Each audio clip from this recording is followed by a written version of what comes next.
오늘은 마태복음 14장 24절에서 33절까지 믿음이 작은 자여라는 제목으로 같이 은혜 받는 시간 갖습니다. 믿음이 작은 자여. 오늘 본문에 보면은 물 위로 걸어서 오시는 주님을 본 베드로가 만일 주시오든 나를 명하사 물 위로 오라 하소서 이렇게 말하자 주님이 오라 하셨습니다. 그러나 물 위로 걷던 베드로가 바람과 파도를 보고 물에 빠지자 주님은 베드로를 향해서 믿음이 작은 자야 왜 의심하느냐 하며 건져 주셨습니다. 이 사건을 통해서 우리에게 주는 교훈이 무엇일까? 이 말씀을 몇 가지로 나눠서 우리가 말씀을 전합니다. 첫 번째가 28절에서 29절 보니까 주님만 바라보고 갈 때는 기적이 동반되었다 이거예요. 주님의 말씀대로 믿고 물 위를 걸었을 때 베드로는 주님께로 걸어가는 기적을 보여주었어요. 마찬가지로 우리도 주님만을 바라보며 믿고 의지할 때 우리는 놀라운 기적을 생활 가운데서 체험할 수 있는 줄 믿습니다. 베드로가 주님을 바라볼 때에는 물 위를 걸었어요.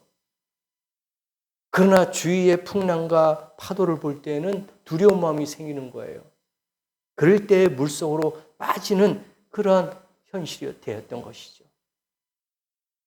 우리에게 주는 교훈들이 참 많습니다. 임마누엘 그렇게 나오죠. 마태복음 1장 23절에 임마누엘 그렇게 나와요. 처녀가 잉태하여 아들을 낳을 것이니 그 이름을 임마누엘이라 하리라. 임마누엘의 뜻을 우리가 너무나도 잘 알고 있지 않습니까? 하나님이 우리와 함께 하신다. 그게 임마누엘이에요. 믿을 때는 모든 환난을 헤치며 극복하며 인생을 바로 항해할 수가 있어요. 믿음이 있을 때는 그래요. 주님은 우리의 표대가 되시고 우리를 무사히 본향으로 인도하신다는 것입니다. 어느 때에? 예수를 믿을 때에.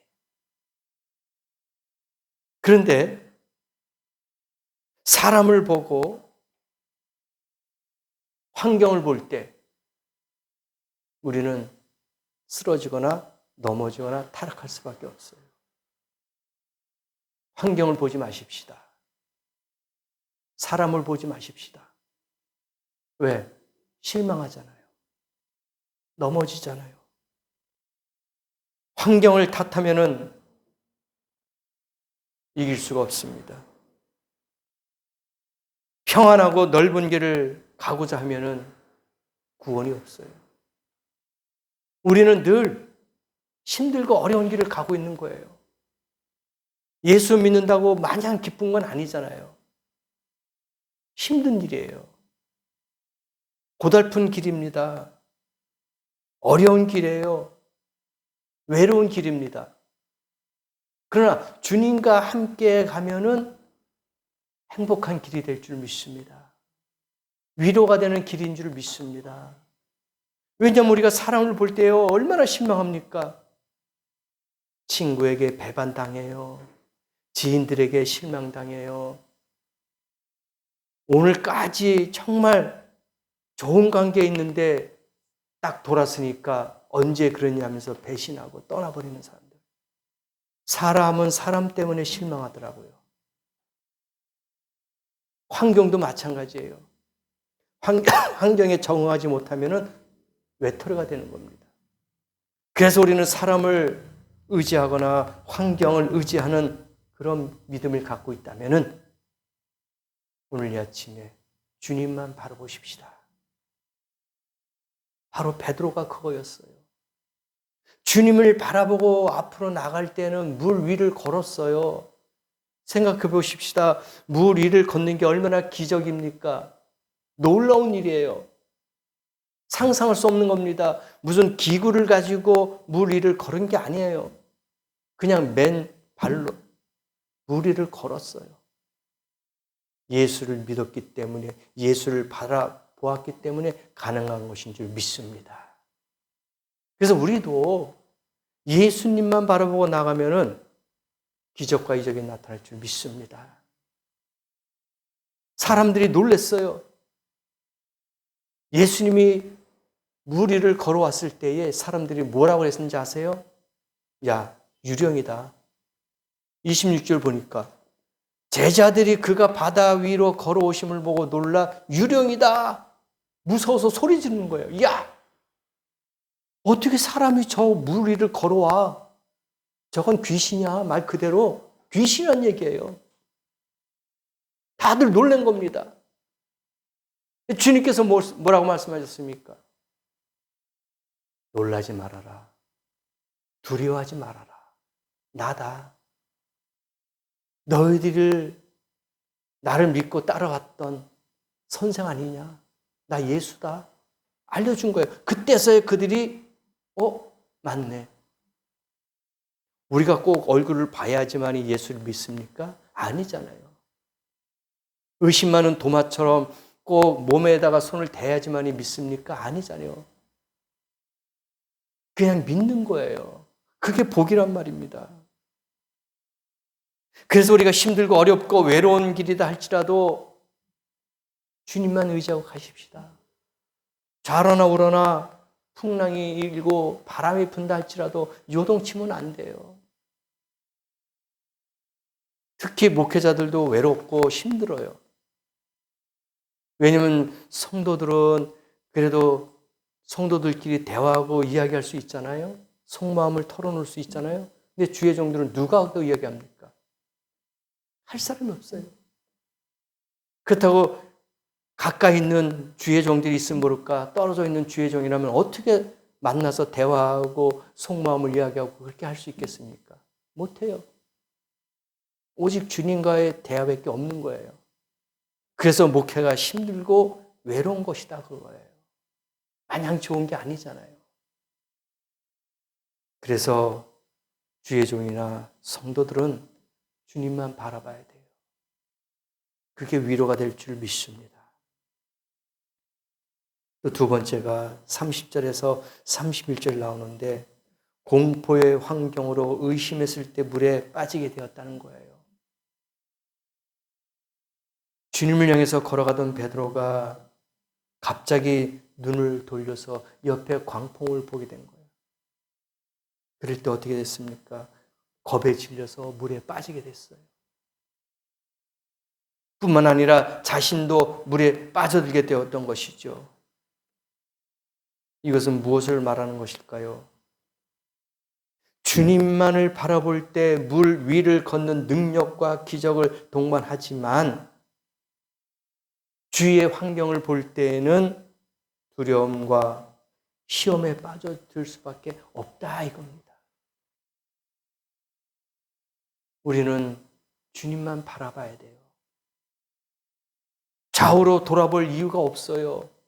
또 돌아봐서도 안 됩니다. 오직 주님만을 바라볼 때만이 그것이 나에게 기적이 되고 이적이 되고 복이 되는 줄을 믿습니다. 시편 16전 8편에 주님께서 이 말씀 다윗이 고백했어요. 시편 16전 8절에 보니까 내가 여호와를 항상 내 옆에 모심이요 그가 나의 오른쪽에 계심으로 내가 흔들리지 아니하리로다. 믿습니까? 다윗이 고백했어요. 주님이 하나님이 항상 내 앞에 계신다 이거예요. 그리고 그가 내 오른쪽에 계시니까 내 오른쪽에 그리고 내 앞에 항상 계시니까 고백한 거예요. 뭐라고요? 자기가 흔들리지 않는데요. 좌로나 우로나 내가 흔들리지 않겠다. 주님을 모시는 그런 신앙인들은, 믿음인 자들은 내 앞에 주님이 계셔요. 내 오른쪽에 주님이 계셔요. 그래서 흔들리지 않겠대요. 그러니까 이 베드로처럼 옆에 볼 때는 흔들리고 쓰러지고 넘어지고 좌절되고 물속에 빠지지만 주님만 바라보고 갈 때는 물 위를 걸었단 말입니다. 저와 여러분도 물 위를 걷는 기적을 체험하길 원합니다. 다윗의 고백, 저와 여러분의 고백이 될 줄 믿습니다. 내 앞에 항상 주님을 생각해야 될 줄 믿습니다. 그래야지 자기는 흔들리지 않는데. 왜? 주님이 붙잡아 주시기 때문에. 신명기 5장 32절에도 나오죠. 여호수아 1장 7절에도 그가 고백을 했어요. 뭐라고 했습니까? 여호수아가 고백한 거예요. 오직 강하고 극히 담대하여 나의 종 모세가 내게 명령한 그 율법을 다 지켜 행하고 우로나 자로나 치우치지 말라. 그리하면 어딜 가든지 형통할 것이다. 이게 여호수아가 이야기한 거예요. 여호와 하나님께서 여호수아에게 말씀하신 거예요. 어디를 가든지 네가 형통할 것이다. 어떻게 할 때에 좌로나 우로나 치우치지 않고 육신의 생각, 세상에 접하지 않고 오직 여호와 하나님만 바라보면은 너는 어딜 가든지 형통할 것이다. 그러한 말씀을 여호수아에게 줬단 말입니다. 그래서 시편 122편 1절과 2절에서 다윗이 또 고백해요. 내가 눈을 들어서 산을 향해서 내가 볼 것이다. 산을 향해 내가 눈을 들 것이다. 나의 도움이 어디서 올 것? 그렇게 고백했어요. 오직 천지를 지으신 여호와 하나님께로다. 다윗이 고백이 그거예요. 내가 나의 눈, 내 시선을 어디다 둘 것인가? 산이에요. 산은 늘 항상 하나님이 계신 곳, 예수님이 계신 곳으로 그렇게 상징적으로 이야기했어요. 주님이 다시 올 때는 감람산에 오신다 그랬지 않습니까? 예수님이 기도하러 갔을 때 겟세마네 동산에 올라가셨어요. 늘 산과 가까이 접했단 말입니다. 그래서 다윗이 고백한 거예요. 내가 눈을 들 것이다. 어디를? 산을 향해서. 거기에 나의 도움이 올 것이다. 천지를 지으신 하나님께서 나에게 도움을 줄 것이다. 그렇게 고백했어요. 저와 여러분도 눈을 들어 산을 봐야 될 줄 믿습니다. 그 산은 하나님이 계신 곳인 줄 믿습니다. 예수님께서 거의 거하신 곳인 줄을 믿습니다. 그게 복이에요. 여호수아도 고백했습니다. 다윗도 고백했어요. 많은 사람들이 다 고백했단 말입니다. 오늘 이 시간에 저와 여러분도 그런 고백을 하는 성도가 되길 원합니다. 세 번째가 주님이 함께 하실 때 모든 환난이 멈추게 됩니다. 본문 32절, 33절을 보세요. 배에 함께 오르매 바람이 그친지라. 베드로가 의심하는 순간에 물속에 빠져들게 되었습니다. 그럴 때 주여 나를 도와주세요. 믿음이 적은 자야. 왜 의심하느냐? 오늘 이 시간에 의심하는 생각과 마음이 있다면 다 버리시길 바랍니다. 왜 의심하느냐 이거예요. 지금까지 너와 함께한 것이 이적과 기적을 보고 느낀 것이 얼마나 많은데 왜 의심하느냐 그거예요. 우리가 주님을 수십 년 동안 믿어왔잖아요. 왜 의심할까요? 그럴 때 베드로가 물에 빠진 거예요. 주님은 손을 내밀어 베드로를 붙잡았습니다. 그런 다음에 어떻게 해요? 함께 오르매 바람이 그치는지라. 주님이 저와 여러분의 손을 붙잡을 때 모든 풍파가 사라질 줄 믿습니다. 환난이 다 사라질 줄 믿습니다. 고통과 두려움과 의심이 사라질 줄 믿습니다. 주님의 손을 붙잡으세요. 주님과 함께 하세요. 베드로의 손을 붙잡고 주님께서 배에 오르셨어요. 그럴 때 바람이 잔잔해진 겁니다. 그친 거예요. 환난이 멈췄어요. 우리들도 인생을 살아갈 때 갖가지 풍랑을 만나요. 왜 평안한 날만 있겠습니까? 때로는 힘들죠. 풍랑을 만나요. 비바람을 맞습니다. 근데 주님과 함께 하니까 잔잔해지더라. 그 위기를 넘어갔어요. 여러분, 기력이 다할 때, 두려울 때, 위험할 때 있습니까? 예수를 부르짖어야 될 줄 믿습니다. 주님을 부르짖으세요. 예수의 이름을 부를 때에 거기에 기적이 나타날 겁니다. 그때에 주님이 여러분의 손을 붙잡아 주실 줄 믿습니다. 그러면 모든 풍랑이 다 잔잔해지고 사라지고 위급한 순간이 다 사라질 거예요. 그러면 우리가 살아요. 물에 빠지지 않습니다. 사는 역사가 나타납니다. 주님이 보호하시고 인도할 것입니다. 그것을 믿어야 돼요. 사도행전 27장 27절에서 쭉 보면은 아드리아 바다가 나와요. 거기에 죄인들, 죄수들, 군인들 276명이 다 탔어요. 그리고 바다를 향해서 갑니다. 풍랑이 일어나요. 다 빠지게 됩니다. 그때 그 군인들이 야, 저 죄수들 도망갈 것이다. 그러니까 다 죽게 되겠다. 그렇게 합니다. 근데 사도 바울이 아니다. 거기서 제지를 하면서 276명이 다 살아났어요. 하나님이 지켜주셨습니다. 보호했습니다. 사도 바울을 통해서 역사와 기적이 나타났어요. 276명이 다 살았어요. 주님만 믿으면 사는 역사가 있어요. 주님만 의지하면 다 해결될 줄 믿습니다. 그래서 로마서 10장 13절에 누구든지 주의 이름을 부르는 자는 구원을 얻으리라.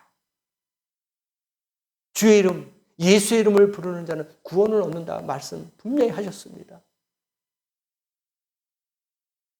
베드로가 주님만 바라보고 갔을 때는 놀라운 기적을 체험했으나 주위의 환경을 보고 두려워하고 무서워할 때는 물에 빠졌습니다.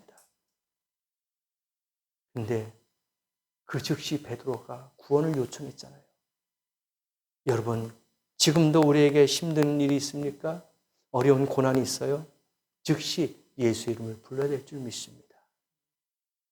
그래야지 주님이 즉시 응답하시는 거예요. 누구든지 주의 이름을 부르는 자는 구원을 받는 거예요.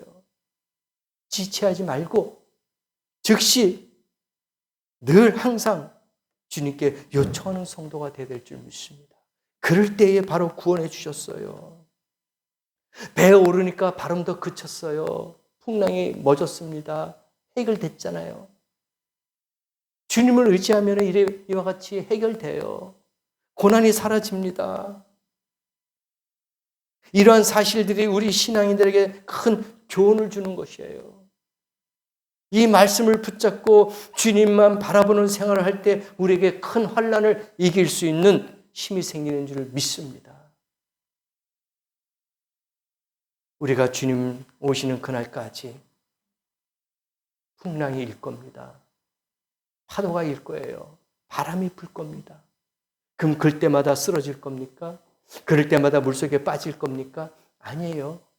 베드로처럼 주님을 찾는 성도가 되길 원합니다. 그럴 때마다 하나님이 여러분의 손을 붙잡아 주실 거예요. 주님이 여러분의 환경을 변화시켜 주실 줄 믿습니다. 주님은 멀리 계시지 않아요. 아까 시편 기자가 고백했지요. 하나님은 내 앞에 있다고요. 맞습니다. 내 앞에 계시는 줄 믿습니다. 그래서 시편 73편 28절 주님과 가까이 함이 내게 복이다. 그렇게 나와 있습니다. 주님과 함께 가까이 함이 복이다. 멀리 떨어지지 마십시다. 가까이 가십시다. 가까이 가는 방법은 여러 가지가 있어요. 기도로 가까이 갈 수 있습니다. 찬양함으로 가까이 갈 수 있어요. 감사함으로 가까이 갈 수 있습니다. 말씀을 묵상함으로 가까이 갈 수 있는 줄 믿습니다. 여러 가지 방법이 있어요. 그 방법을 찾아서 주님과 가까이 하십시다. 그러면 주님이 여러분을 평탄케 하실 거예요.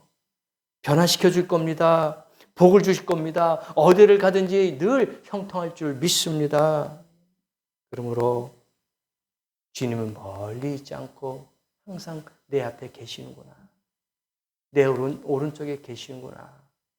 그렇게 고백하시고 그렇게 믿고 세상의 물결과 환난 가운데서 우리를 건져 주시는 분이구나라는 것을 믿으시기 바랍니다. 이런 믿음을 갖고 주님 오시는 그날까지 늘 주님과 함께 할 수 있는 주님의 인도함을 받고 주님의 보호를 받는 그런 복된 성도가 되시기를 예수 이름으로 축원합니다. 기도하시겠습니다.